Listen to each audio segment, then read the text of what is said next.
ہم یہ سمجھتے ہیں کہ یہ جو ریکنسیلیشن کی افہام و تفہیم کی یہ مفاہمت کی پالیسی تھی، اس نے حکمرانوں کو بہت فائدہ پہنچایا ہے، ان کا اقتدار مضبوط اور مستحکم ہوا ہے، ان کی چوری اور ڈاکہ دری اور سینہ دوری جو ہے اس کے اندر اضافہ ہوا ہے۔ اس لیے جن لوگوں نے اس پالیسی کا ساتھ دیا ہے انہیں پہلے قوم سے معافی مانگنی چاہیے اور انہیں یہ کہنا چاہیے کہ مضبوط اپوزیشن ڈیلیور کرنے کی صلاحیت پیدا کرتی ہے، عوام کو امید دلاتی ہے اور مثبت پیرائے میں ان کو سڑکوں پر لاتی ہے۔ لیکن اس مفاہمت کی پالیسی میں امریکہ مضبوط ہوا ہے، حکمران مضبوط ہوئے ہیں اور عوام مہنگائی کے بوجھوں تلے دبے ہیں۔ اس لیے ہمارا تو میسج یہی ہے کہ اس حکومت کو حکومت کرنے کا حق نہیں ہے، کیونکہ اس نے لوگوں کو روٹی کپڑا مکان بھی چھین لیا ہے اور بے اعتمادی کی ایک فضا ہے۔ اوپر سے ڈرون طیارے حملے کر رہے ہیں، نیچے سے ملٹری آپریشن وہی کام کر رہا ہے۔ تو یہ جو صورت ہے اس کو بدلنا چاہیے۔ بہت بہت شکریہ سید منور حسن صاحب، ہم یہ جماعت اسلامیہ میں جوائن کر رہے تھے، وقفے پہ جانا ہے مگر کوئکلی سینیٹر صاحب آپ سے میں چاہوں گی آپ کامنٹ کریں، کیونکہ آپ کی پارٹی کے بارے میں بھی بات ہوئی، آپ کی پارٹی کے لیڈر کے بارے میں بھی بات ہوئی، ساتھ ہی ساتھ ریکنسیلیشن کی پالیسی صرف حکومت میں کرنے کے لیے یا ایک دوسرے کو فائدہ دینے کے لیے تھی؟ یہ بہت سے لوگ اس طرح کے سوالات اٹھاتے ہیں، کیا کہیں گے آپ اس ایک تو بات یہ ہے کہ ان کی ایک بات سے میں بالکل اتفاق نہیں کرتا کہ ہم نے کوئی 3 سال جو ہے اس حکومت کی مفاہمت کو ہم نے تو نہیں سپورٹ کیا، ہم تو صرف 6 ہفتے کے لیے رہے تھے اور ہم واحد پارٹی ہیں جنہوں نے وزارتوں کو ٹھکرایا ہے۔ اس سے ماضی میں اس سے پہلے اتنی ایسی مثال نہیں ملتی کہ 15 وزارتیں چھوڑ دی ہوں اور بھی بڑے عہدے ہمیں مل رہے تھے اور ہم نے اپوزیشن کی، ہاں ہم نے ڈی ریل نہیں ہونے دیا جس کو یہ فرینڈلی اپوزیشن کہتے ہیں۔ اور اس کے ساتھ لیکن دوبارہ ریکنسیلیشن کس لیے کی گئی تھی؟ ریکنسیلیشن اس لیے کی گئی تھی کہ اتنے بڑے پرویز مشرف کے یعنی کہ دور آمریت کا جو ہے اس کے بعد جمہوریت آئی تھی تو اس میں خرابیاں تو ہونی تھی، لیکن پرویز مشرف صاحب کا احتساب کرنے میں ریکنسیلیشن نہیں ہو سکتی، اس میں ہم نے تو پوری کوشش کی، ہم نے پوری کوشش کی ساری دنیا کے سامنے۔ جواب لوں گی لیکن وقفہ لیں، اس کے بعد بات کریں گے، مگر جاتے جاتے الیکشن کمیشن آف پاکستان نے اقرار کیا ہے کہ آئندہ انتخابات میں حصہ لینے والے امیدواروں کے لیے اپنی شہریت ظاہر کرنا ضروری ہوگا، جبکہ دوہری شہریت والا شخص انتخابات میں حصہ ہی نہیں لے سکے گا۔ اسلام آباد میں نیوز کانفرنس کرتے ہوئے سیکرٹری الیکشن کمیشن اشتیاق احمد کا کہنا تھا کہ پرانی ووٹر لسٹوں سے 3 کروڑ 70 لاکھ غیر تصدیق شدہ ووٹ نکال دیے گئے ہیں، جبکہ نادرا نے نئے شناختی کارڈ حاصل کرنے والے 3 کروڑ 60 لاکھ ووٹرز کا اندراج کیا۔ ان کا کہنا تھا کہ آئین کے مطابق دوہری شہریت کا حامل شخص انتخابات میں حصہ نہیں لے سکتا، لیکن ایسے افراد کو الیکشن لڑنے سے روکنے کے لیے قانون سازی کی ضرورت ہے۔ اسی پریس کانفرنس کے تناظر میں ایک بڑی دلچسپ بات میں آپ کو بتاتی ہوں کہ قومی اسمبلی میں کم از کم 4 بار یہ سوال اٹھایا گیا ہے کہ ایسے اراکین پارلیمنٹ کے نام بتائے جائے جو دوہری شہریت رکھتے ہیں، تاہم اس سوال کا ایک بار بھی جواب ہی نہیں دیا گیا۔ وقفہ لیں گے، اس کے بعد مزید بات ہوگی۔ Keep watching this speech.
Opposition alliance کی، جس کے بارے میں کئی دنوں سے باتیں ہو رہی ہیں۔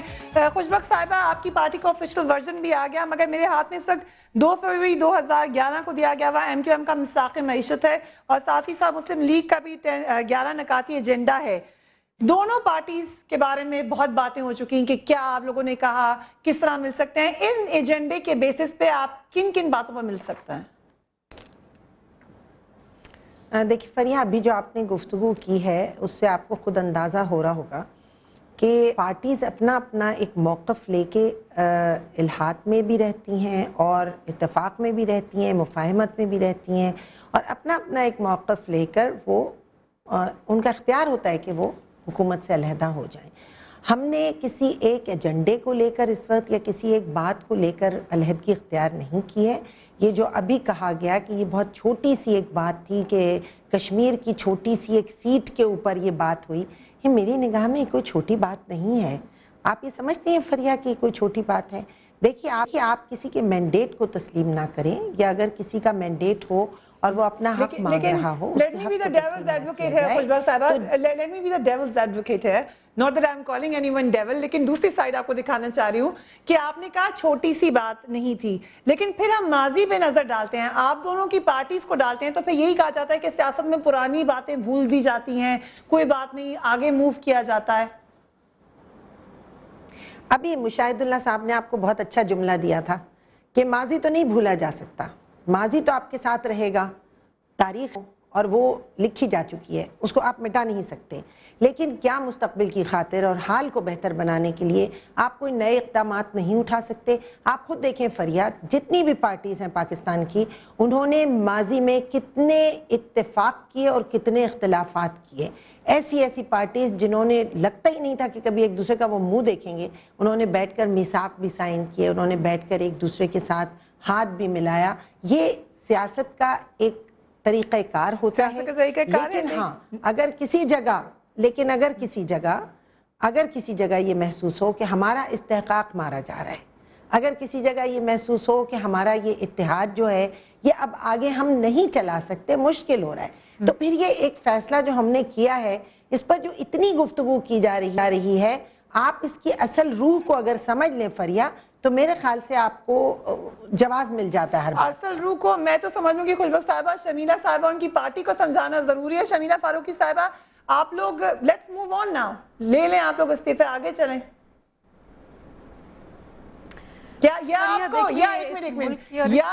کو ایک بات مجھے کہنے دیں، یا آپ کو پاکستان مسلم لیگ کاف پہ اعتبار نہیں ہے جو آپ ایکسیپٹ ہی نہیں کر رہے ان کے استعفے؟ فریا، آج اس قوم کی اور اس ملک کی بڑی بدقسمتی ہے کہ آج 34 سال بعد بھی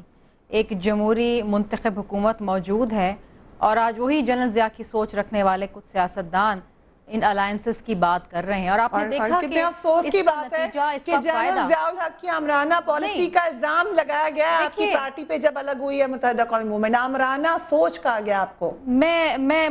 مجھے کمپلیٹ کرنے دیجئے۔ اگر ہماری کوئی اس قسم کی سوچ ہوتی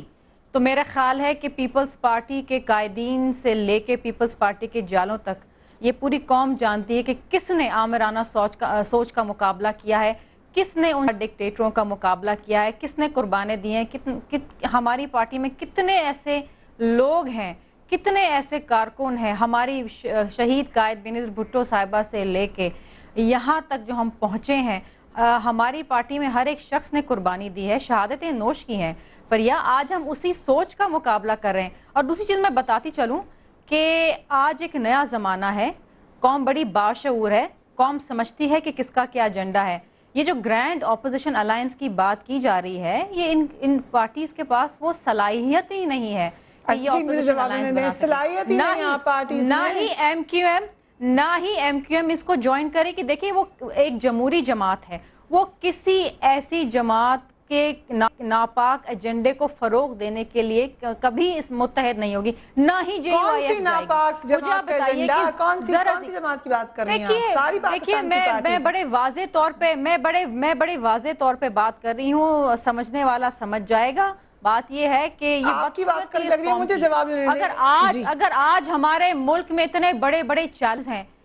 اس کا اگر مقابلہ کرنا ہے تو ہم نے سب کو متحد ہونا ہے۔ بات جو کرنا چاہیے ہے کہ آپ اپنے کسی ایک ایجنڈے کو فروغ دینے کے لیے، ٹھیک ہے، یہی پوائنٹ میں جانا چاہ رہی ہوں، ایجنڈا کیا ہے؟ آپ اس قسم کی باتیں کریں، لوگوں کو گمراہ کریں، سیاسی جماعتوں کو گمراہ کریں، کوئی بے وقوف نہیں ہے۔ ایجنڈا اگر کلیئر ہو، واضح ہو تو شاید اور بہت زیادہ بہتر ڈیسیجنز ہو سکیں۔ ایجنڈا کیا ہے آپ کا؟ کون سا ناپاک ایجنڈا ہے جو شمیلہ صاحبہ کہہ؟ وہی ناپاک ایجنڈا جس ناپاک ایجنڈے پہ محترمہ بے نظیر بھٹو شہید نے لندن میں سائن کیے تھے،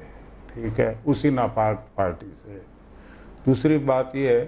پارٹی کو تو ایسے ہماری پارٹی کو کہا نا، تو ٹھیک ہے، میں اس پہ پڑھنا نہیں چاہتا، لیکن اب کیا کریں، یہ بھی ایک حالات کا جبر ہے کہ بات لاہور کی ہوتی ہے، جواب پشاور ہو جاتا ہے، اب کیا کریں۔ دیکھیے فریا، میں بڑے تحمل سے بڑی عزت سے مخاطب ہو رہی ہوں. میں آپ سے بات میں نے نہیں کر اس رہا. سوچ کو ناپاک کہا ہے, لیکن اگر کوئی میری پارٹی پہ اس قسم کے الفاظ استعمال کرے گا, کون سی ناپاک سوچ ہے میاں صاحبہ؟ کیا میاں صاحب کے پاس موقع نہیں تھا وہی ضیاء کی سوچ ہے, یہ وہی جنرل ضیاء کی سوچ ہے, وہی جنرل ضیاء کی سوچ ہے